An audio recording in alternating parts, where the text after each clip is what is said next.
अस्सलाम वालेकुम। इसाराना का सलाम कबूल कीजिएगा। इसाराना यूट्यूब, फेसबुक और सोशल मीडिया के जितनी भी प्लेटफॉर्म है जहाँ जहाँ मैं मौजूद हूँ, आपको खुशामदीद कहता हूँ। दुआ है मेरी आपके अल्लाह ताला के हजूर के अल्लाह ताला आप पे हमेशा अपनी रहमतों का साया रखे, आपकी मुश्किलात को आसानियों में बदले।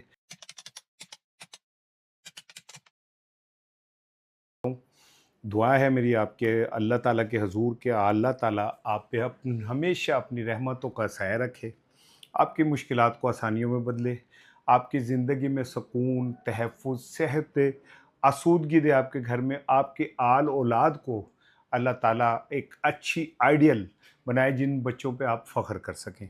दायरे घर में रहने वाले जो लोग हैं अल्लाह ताला उनको इस वक्त जो मैं बात कर रहा हूँ और मुझे देख रहे हैं, जो भी मुश्किल है, जो भी चैलेंज है, अल्लाह ताला आपकी मदद फरमाए। कहते ने कि वो नाते धोते रह गए, वो ही हुआ है अभी ताज़ा तरीन जो जनेवा जाना था वज़ीर आज़म साहब ने, उनके साथ एक हाई लेवल वफ़द जाना था, लेकिन कहते नाते धोते रह गए तो काम ही मुक गया। ये क्यों मुका? दस्तखत करने की जो तकरीब थी वो क्यों मुलतवी करनी पड़ी? दौरा क्यों मुलतवी हुआ? इस पे मैं बात करूँगा। बड़ा इम्पोर्टेंट टॉपिक है। दूसरी चीज़ ये कि फैसल वाउडा आजकल बहुत ख़बरों में है, और अब जब समझे फैसल वाउडा खबरों में नहीं आते, फैसल वाउडा को लॉन्च किया जाता है, वो बेक वक्त 8-10 चैनल पे आते हैं, ऐसी बातें करते हैं कि फिर टॉक ऑफ द टाउन बन जाती है, हर तरफ उनके ऊपर गुफ्तगू हो रही होती है। लेकिन अब फैसल वाउडा के लिए कौसर काजमी साहब ने एक बहुत बड़ा दावा किया है। मैं तो इसे बड़ा दावा कह रहा हूँ कि भाई बड़ी बात है अगर ये बात जैसे वो कह रहे हैं, लेकिन एक दावा हमारी एक खातून सहाफ़ी है उन्होंने भी किया है, और फिर अलीमा खानम ने भी किया है, और वह फैसल वाउडा ने खुद भी बहुत बड़ा दावा किया है। आज दी मेरी जड़ी गुफ्तगू है वो इस के गिर्द घूमती है। अच्छा जी, कहा यह जा रहा है कि पहले थोड़ा सा मैं आ जाऊँ बिलावल भुट्टो साहब से, जो कल शहबाज शरीफ साहब की मुलाकात हुई है उसमें कहा यह जा रहा है कि शहबाज शरीफ साहब ने बिलावल भुट्टो साहब को कहा कि जी आप वज़ीर बन जाए, विफाकी वज़ीर बन जाए, प्रोटोकॉल ये वो सारा आपके लिए हाजिर है, और हमें अपने बंदों के नाम दें, हम उनको भी अपनी काबीना में शामिल कर लेते हैं। तो उस पे बिलावल भुट्टो का कहना ये था कि भाई सबसे पहले तो आप गिलगित बल्तिस्तान वाला जो मामला है ना उसको हल करें, और हम जीते हुए हमें वो आप दे दें। जिस पे शहबाज शरीफ साहब ने कहा कि भाईजान फिर हाथ चुको तो अल्लाह को दुआ कर दें, क्योंकि हमारे सर के ऊपर तो जो ला के बिठा दिया गया इस्तेकाम पार्टी, वो ना मेरे बस में है ना आपके बस में है। ठीक है ना, उस रोग का इलाज ना मेरे पास है ना आपके पास है। तो हम इसमें कुछ नहीं कर सकते। हम ये कर सकते हैं कि आपको काबीना में हिस्सा दे दें, आप आए वज़ीर बने, आपके बंदे वज़ीर बने, पहले भी आप वज़ीर बने थे ऐसे ही, तो अब भी बन जाएँ। और बिलावल भुट्टो साहब को कहा गया कि आप अपनी मर्ज़ी की जो वज़ारतें वज़ारत है वो ले लें, सिवाय वज़ीर ख़ारजा के, क्योंकि वो देते उनकी से ओहदा ना लिखा गया। उन्होंने उसको साबित भी कर दिया कि जनाब मोहसिन नकवी साहब से अच्छा वज़ीर ख़ारजा कोई नहीं है, और फिर सिवाय वज़ीर ख़जाना के, क्योंकि उस पे इसहाक़ डार साहब का हक़ है। तो बाकी आप जो चाहे आप ले लें, हम आपके लिए तैयार हैं। लेकिन बिलावल भुट्टो ने जो जवाब में कहा है वो यही कहा है कि जी हमें आप टाइम दें, हम सोच के बताएंगे। मैं ज़रा अपने अब्बू से बात कर लूँ, शायद मेरी शादी का ख्याल दिल में आया, इसीलिए मम्मी ने मुझे चाय पे बुलाया, तो मैं अभी ज़रा वो फिर उसके बाद सोच के बताता हूँ आपको। लेकिन हनूज़ मामला जो है वो यहाँ पे अटका हुआ है कि इस्तेकाम पार्टी तक ही करिए, वो तो हमारे आ गई है। और इस्तेकाम पार्टी का मतलब ये है कि दोस्त मेहरबान जो हैं वो हमारे सर पे गिलगित बल्तिस्तान में भी आके बैठ गए। आज़ाद कश्मीर के हवाले से बिलावल भुट्टो ने बड़ा कैटेगरी शहबाज शरीफ साहब को कहा कि भाईजान बात ये साढ़े खाते पांदे हो, आप कहते हैं कि जी वहाँ पे ये गड़बड़ हम करा रहे हैं जबकि हम नहीं करा रहे, और हमारा इससे कोई ताल्लुक। तो उस पे ये नहीं मुझे पता वज़ीर आज़म ने कहा है कि नहीं कहा, लेकिन इत्तलात यही है कि पीपल्स पार्टी पे इल्ज़ाम लग रहा है कि वो विकेट के दोनों तरफ खेल रहे हैं। एक तरफ वो एक्शन कमेटी वालों के साथ भी खामोशी से राब्ते में, और दूसरी तरफ वो एक्शन कमेटी वालों के खिलाफ बात भी कर रहे हैं, जबकि पीटीआई कैटेगोरिकली एक्शन कमेटी के साथ खड़ी है। ठीक है, वो जो सेनेटर ज़रका हैं जिनके मुतालिक ये कहा जाता है कि पहले भी उन्होंने 27वीं तरमीम के हक में वोट दिया था पार्टी लाइन से हट के। जरका के मुतालिक ये कहा जाता है कि जी उनके बेटे को अगवा कर लिया गया था। ये डॉक्टर साहिबा बहुत अच्छी खातून है, पढ़ी लिखी खातून है, लाहौर में उनका अपना क्लिनिक भी है, मेरा ख्याल MM आलम रोड पे या गुलबर्ग में। तो उन्होंने खासी लत्ते लिए हैं एक्शन कमेटी के, लेकिन उस पर PTI के किसी लीडरशिप की तरफ से डॉक्टर साहिबा से कोई शोकाज, कोई पूछगछ कुछ नहीं है। ऐसा लगता है कि PTI ये तस्लीम कर चुकी है कि डॉक्टर जरका हमारी टिकट पे हुई है लेकिन अब कहीं और बैठी हुई है। अब इसकी वजाहत तो डॉक्टर जरका साहिबा देंगी। मैंने उनसे एक दफ़ा रिक्वेस्ट भी की थी कि मैं आपसे पॉडकास्ट करना चाहता हूँ, लेकिन उन्होंने बड़े ग्रेसफुली टाल दिया।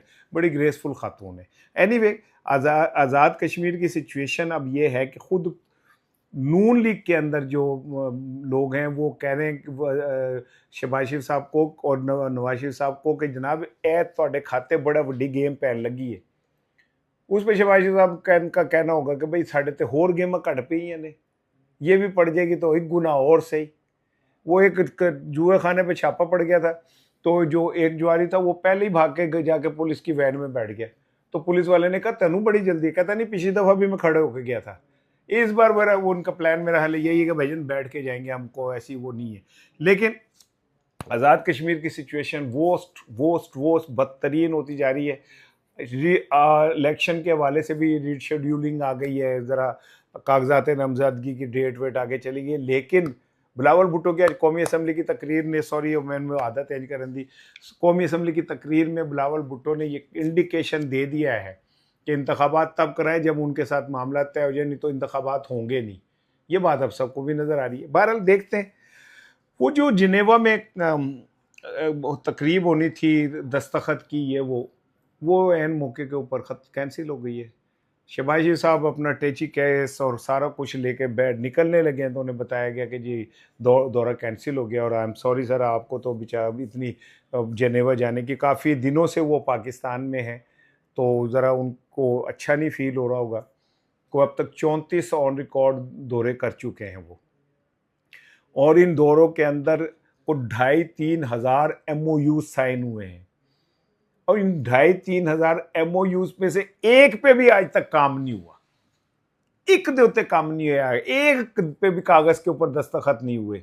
दस्तखत हो गए मतलब वो अगे गल ही नहीं बढ़ी। ये एक फैशन है MOU पे साइन करना। यही बात मैं अब ये इस अमेरिका और ईरान वाले MOU पे कह रहा हूँ आपको कि ये मेमोरेंडम ऑफ अंडरस्टैंडिंग जो है, ये सिर्फ ये है कि हाँ ये 60 दिन में हमने ये चीज़ें करनी है।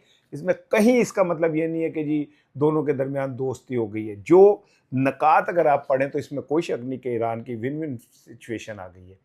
पैसे उसे मिलेंगे, इक्तिसादी पाबंदी उस पर ख़त्म होगी। अमेरिका बहादुर कहता है हम आपके ऊपर $300 बिलियन खर्च करेंगे। बड़ी गल है कि सानू $2 बिलियन नहीं मिल रहे, वो $300 बिलियन का कह रहे हैं। एक्चुअली तो आपने हरमज ने इन्हों की कमर शमर तोड़ के रखती है। आज जी अब एक इम्पॉर्टेंट चीज़ की साहब, फैसल वाउडा साहब कल एक शो में थे और उनके साथ KPK के वज़ीर इत्तलात शफ़ी जान साहब भी मौजूद थे। वहाँ फैसल वाडा ने कहा कि आप फुल बजट पेश करें, उसे पास कराएं। मैं आपको ये यकीन दिलाता हूँ कि इमरान खान की आपसे मुलाकात हो जाएगी। अब वो जो मैं बार बार कहता होता हूँ कि मैं नहीं बोल दी मेरा यार बोलदा और अलन ऐलान बोलदा, को लुक छुक के नहीं बोलदा, ठीक है ना। ये जो कुछ भी वो फैसल वाउडा साहब उन्हें कह रहे हैं, उन्होंने कहा चाहे मुझे पैर पकड़ने पड़े मैं ये सारा कुछ कर दूंगा। ये बहुत बड़ा ऐलान है। अच्छा, लेकिन इसमें दिलचस्प चीज़ ये है कि अलीमा खानम से जब कहा गया कि जी फैसल वाउडा ये कह रहे हैं, तो अलीमा खानम ने कहा कि वो KP की फिक्र ना करें, अपनी फिक्र करें। अब ये अपनी फिक्र करें एक जुमला है, ये ऐसे ही है जैसे हम कहते हैं ना काका बच मोड़ तो। अपनी फिक्र करेगा मतलब ये कि तुहाडे भी कोई चीज़ होने लगी है। फैसल वाउडा के हवाले से भी एक कंपेन जल्द आने लगी है जिसमें कहा जा रहा है कि वो अपने कारोबारी मकासद के लिए ब्लैकमेलिंग कर रहे हैं। मैं लोगों का कहना है भाई, मैं नहीं कह रहा, मेरे पास तो कोई ऐसा सबूत नहीं है कि लोग ऐसा कहते हैं। मुझे नहीं पता वो सही कहते हैं या गलत कहते हैं। और वो ये कहते हैं कि ये जो गाड़ियों का मामला है इसमें उनकी बहुत ह्यूज किसी की वो इन्वेस्टमेंट है।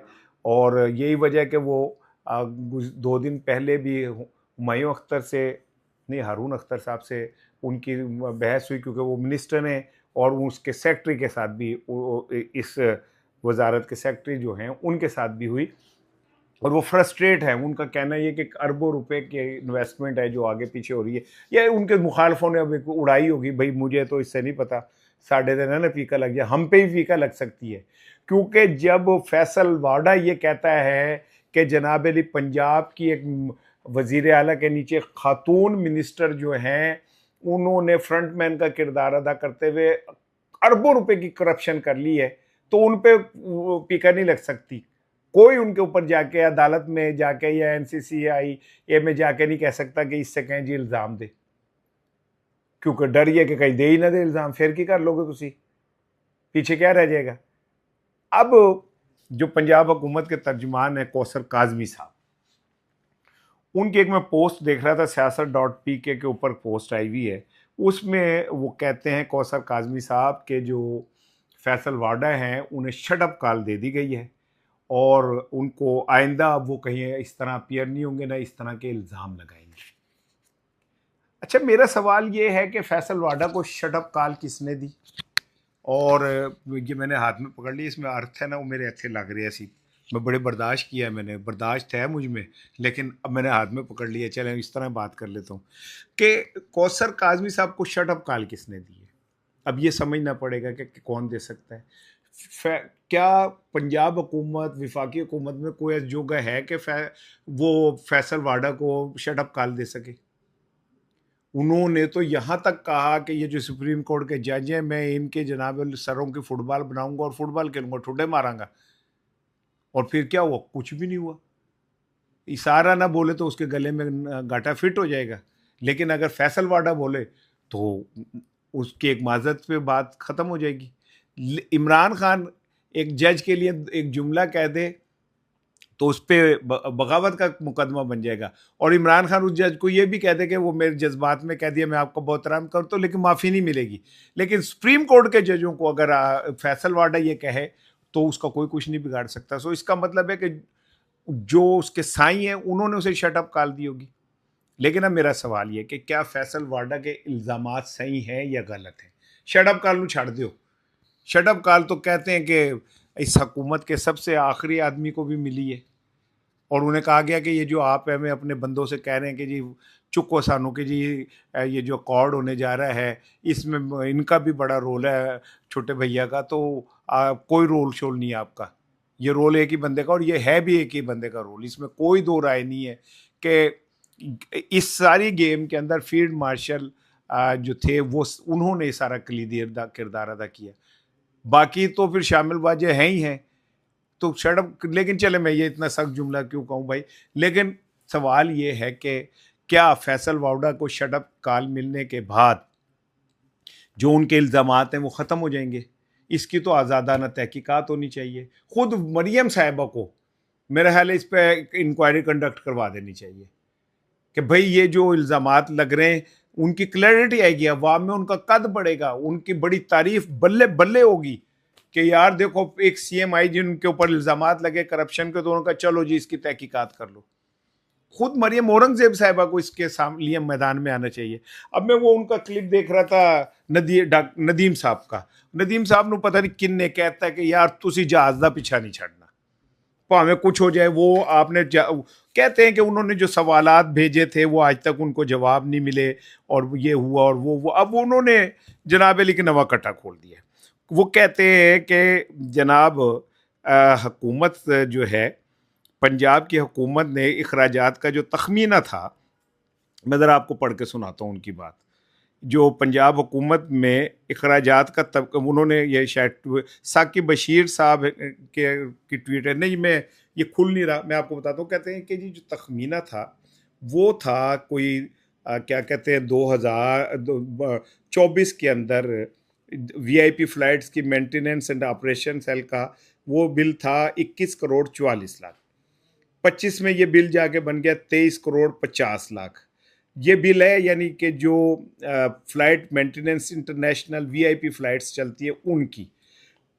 कहते हैं फिर ये रिवाइज हुआ और अब ये बिल बन गया है जाके 11 अरब रुपए 23 करोड़ रुपए का, 11 अरब 23 करोड़ का। अब आपको बात समझ आ रही है कि वो जो जहाज आप कह रहे थे ना कि कहाँ है, वो एथों बड़े हैं। ये मैं नहीं कह रहा भाई, ये उनका क्या नाम है क्लिप भी मेरे पास महफूज है, अगर भाई चला भी देना थोड़ा सा ताकि ये क्या नाम है क्लिप लोग देख लें। ये उनका कहना है कि ये इस तरह आप अंदाज़ा करें कि कौमी वसाइल का के साथ खिलवाड़ हो रहा है। ये एस्टिमेट्स ऑफ एक्सपेंडिचर आए हैं, पंजाब गवर्नमेंट ने अपने रिलीज किया। इसमें एक है VIP flight maintenance and operation cell. इसका 2024-25 का बिल था 214 मिलियन, यानी कि 21 करोड़ 44 लाख। फिर 2025-26 में रिवाइज होता है और ये बन जाता है 10.93 बिलियन, 23 करोड़ 50 लाख, 11 बिलियन। एक तरफ मरियम औरंगजेब साहब पे इस तरह के इल्ज़ाम लग रहे, फैसल वाडा, इनके खिलाफ कोई क्यों नहीं जा रहा भाई, क्या नाम है पीका का केस लेके, कि वो इतनी मोअज़्ज़िज़ वजीर के ऊपर इस तरह के इल्ज़ामात लग गए।